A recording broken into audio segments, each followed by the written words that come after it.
No, I don't think he should apologize. I think he's doing his best. It's equipment and technology that's not perfect, and probably he won't be using it again, at least not in the very near future. President Trump is standing by his national security advisor, Mike Waltz. Waltz later said that he takes full responsibility for putting together the text group. The left has returned. This is giving them a rally point.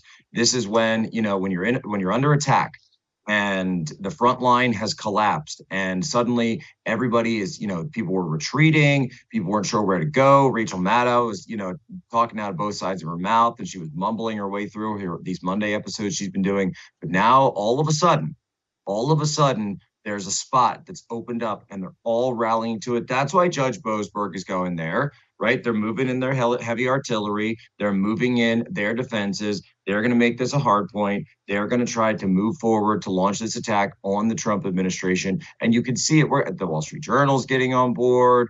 The Washington Post will be on board. The Atlantic, Jake Tapper, of course. And then they're working with their allies on the intel committees. And the fact that it's the intel committees shows you this is operationalized because those were the exact same committees where Russiagate was born. Everybody forgets this. It was not just through Comey and Mueller and the rest. It actually was done in conjunction with these committees and Mark Warner. And at the time, by the way, Senator John McCain running all this, the Steele dossier, and they were running this operation. They were in communications with Russian oligarchs like Oleg Deripaska and his emissaries. This is how it all began in 2017. And I'm putting this out there that they need to understand that this is what's going on. And personally, by the way, I believe that's why President Trump is saying, I don't want to give them the scalp, because why? That's also how Russiagate got kicked into high gear with what? The removal of a national security advisor at the time, General Mike Flynn. Now you would get rid of Mike Waltz. That gives them the scalp. And what happened, right? It didn't go away. It kept going. Then he fires Comey, et cetera, et cetera, et cetera.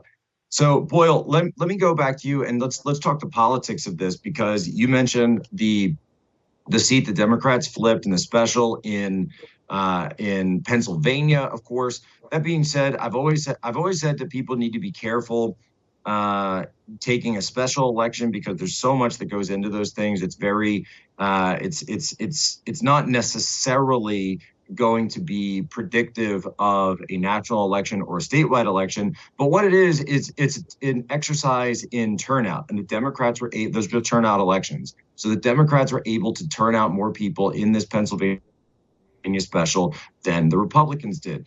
I'm going to speak in Pennsylvania next week, by the way. The current state of the Pennsylvania Republican Party is dismal. It's pathetic. They've not been able to attract top talent. They've not been able to get anyone. You got Dave McCormick now, who obviously was able to win thanks to President Trump. But of course, you're not able to get anyone at the party level, at the infrastructure there. And I could go off on the Pennsylvania situation for a long time. But look, the Democrats have found their new word for the Trump administration. They're going to drive this forward all the way through 2026. Let me ask you, do you see the outlines of a Democrat operation here, politically speaking, with Pete Buttigieg coming out and saying, I was in the Navy Reserve and these guys are incompetent. They're so incompetent. So is incompetence going to be the label they try to put on Trump and the various members of his administration, who, by the way, we all know will likely be running in some capacity in 2028. Yeah, I think that's exactly what they're trying to do. And it's all about the midterm elections and then later the 2028 election, right? The Democrats the only thing they ever think about, they dream about, is power and control in elections and politics, right? Like that's always what they're up to. They never are doing anything for any reason other than that. So all of a sudden we hear from Hillary Clinton for the first time in years? It feels like, right? She was around last year on the campaign trail a little bit, but it's just like Hillary Clinton popped up out of nowhere here after this, right? And then you mentioned Buttigieg, same thing. All those guys are running for president. All these folks on the Democrat side, they're trying to tarnish J.D. Vance. They're trying to tear him down because he's the front runner for the GOP for 2028. But the big thing is about the House, right? in the midterm elections. The Republicans are very likely to keep the Senate, given the map and the retirements that are afflicting the Democrats, et cetera. It's a little bit tougher than the 24 map for Republicans in 26, but it's looking pretty good for them on the Senate side. Now, as for the House, though, it's a slim majority, and the Republicans do have a chance to not only hold their House majority, a slim one, but add seats to it if they compete in some of these districts that Democrats shouldn't have won, I don't think, in 24 or 22. But the fact is that if the Republicans are able to do that in the upcoming midterm elections, they will solidify President Trump's political realignment that has happened here, where you've seen working class, Black, Hispanic, women voters move to the Republican Party, young voters in particular, move to the Republicans away from the Democrats. It will be as what FDR did for Democrats in the 1930s. If the Republicans pull this off in the midterm elections, and the Democrats recognize this, they are engaged in an effort to try to sabotage and stop that from happening. They don't care about the impact on Black people, Hispanic people, working class people, women, young people. They don't care in their dreams of tyranny and power. The Democrats don't care what they do to the voters. What they do care about is sabotaging the Republican efforts to deliver for those voters, right? Because what they want to do is stop the Republicans from being able to, in this new Trump-led working class party, actually complete this political realignment, because that would mean political exile for Democrats for a long time. So this is this is the first signs of this party that's been in the wilderness since November beginning to strike back in this leftist infrastructure, beginning to try to strike back. But again, this is what I've been saying since November. Republicans and Trump did not win the war on November the 5th. They won a chance to win the war, okay?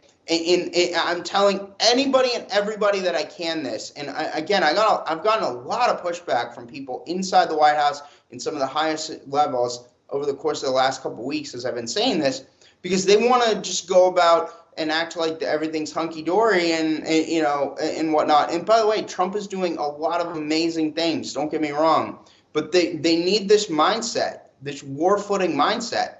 They didn't win anything on November the 5th, right? All they did was they won a chance to win the war with the radical left. President Trump has pulled off some historic things already, don't get me wrong.